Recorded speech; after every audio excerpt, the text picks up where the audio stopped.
తెలంగాణలో విద్యా వ్యవస్థని దేశానికి ఆదర్శంగా తీర్చిదిద్దటం తమ ప్రభుత్వ లక్ష్యం అన్నారు ముఖ్యమంత్రి రేవంత్ రెడ్డి. విద్యాశాఖని ఎవరికైనా ఇవ్వాలనే డిమాండ్లు వస్తున్నాయని, అయితే తాను ఎన్నో రిఫార్మ్స్ తీసుకొస్తుంటే వేరే వాళ్ళకి ఎందుకు ఇవ్వాలో చెప్పాలి అన్నారు సీఎం.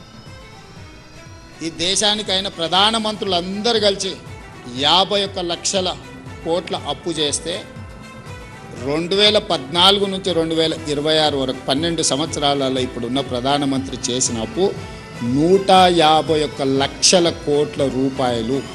ఈరోజు నేను ఏదైనా ఆలోచన చేసినా, నేను కేశవరావు గారు తెలంగాణ సమాజం పట్ల సంపూర్ణమైన అవగాహన నుండి మేధావులు అని చెప్పగలిగిన వాళ్ళు నా దృష్టిలో ఇద్దరే. ఒకటి జయపాల్ రెడ్డి గారు, 2 కేశవరావు గారు. నాకు పరిచయం ఉన్నదాంట్లో. నాకు పరిచయం లేని వాళ్ళు మేధావులు ఉండొచ్చు, నేను మేధావులు లేరని వాళ్ళని ఎవరిని తగ్గిస్తలేను. మళ్ళీ ఇది వివాదానికి దారి తీయకుంటే చెప్తున్నాను. అప్పుడప్పుడు కొన్ని రిఫార్మ్స్ మీద మాట్లాడినప్పుడు మా ఉపాధ్యాయ సంఘాలు నా మీద కోపంగా మాట్లాడుతారు.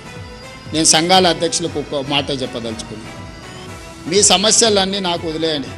ఉపాధ్యాయ సంఘాలు ఏ సమస్యల మీద అయితే కొట్లాడుతున్నారో మీరు అడగకుంటేనే మీ సమస్యను పరిష్కరించే బాధ్యత నేను తీసుకుంటా. మీరు ఏది అడగాల్సిన పని లేదు, మీ ఇంటికి పంపిస్తా. మీ సమస్యల పూచి నాది. ఉపాధ్యాయ సంఘాలకు నా సూచన, పిల్లల సమస్యల మీద మీరు కొట్లాడండి నాతో. మీ సమస్యల మీద కొట్లాడకండి. నేనేం కార్పొరేట్ స్కూల్లో చదువుకోలే, నేను గవర్నమెంట్ బడిలోనే చదువుకున్నాను. నేను మొన్న కొత్తకోట పోయినప్పుడు చెప్పిన, గవర్నమెంట్ స్కూల్లో చదివితే ఏమవుతావు అని ఎవరన్నా అడిగితే తెలంగాణకు ముఖ్యమంత్రి అవుతా అని చెప్పమని. ఏ అనుభవం లేకుండానే నేను ఆ గతంలో ఏ మంత్రి చేయలే.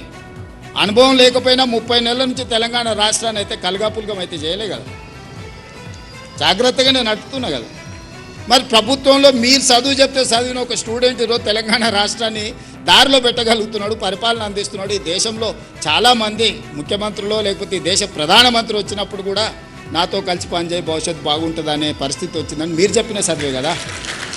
మీరే పరిష్కారం చెప్పండి. నేనేమంటున్నా అంటే మీ మండలాన్ని మీరు యాజ్ ఎ యూనిట్ తీసుకోండి. మీరు ఎక్కడ పనిచేస్తే అక్కడ మీ మండలాన్ని ఒక యూనిట్ తీసుకోండి. Best of the best education ఇవ్వడానికి ఏం కావాలో మీరే ప్రణాళికలు ఇవ్వండి. మీకంటే ఎవరు ఉన్నారు అవగాహన ఉన్నోళ్ళు? మీకంటే తెలుగు కళ్ళు ఎవరు ఉన్నారు?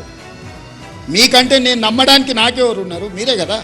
మీరు చెప్పండి మీ మండలానికి ఏం కావాలి. మీ మండలంలో ఉండే ప్రతి పిల్లవాడు ప్రభుత్వ పాఠశాలకు రావాలి, వాడు ప్రయోజకుడు కావాలి.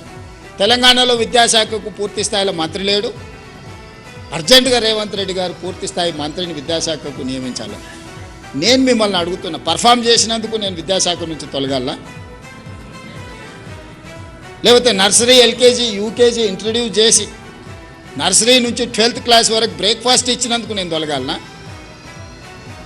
లేదంటే 14 సంవత్సరాలు మీ ప్రమోషన్స్, మీ ట్రాన్స్ఫర్స్ లేకపోతే 23,000 మందికి ప్రమోషన్లు ఇచ్చి 30,000 పైగా టీచర్లను ట్రాన్స్ఫర్స్ చేసినందుకు విద్యాశాఖ మంత్రిగా నేను తొలగాలనా?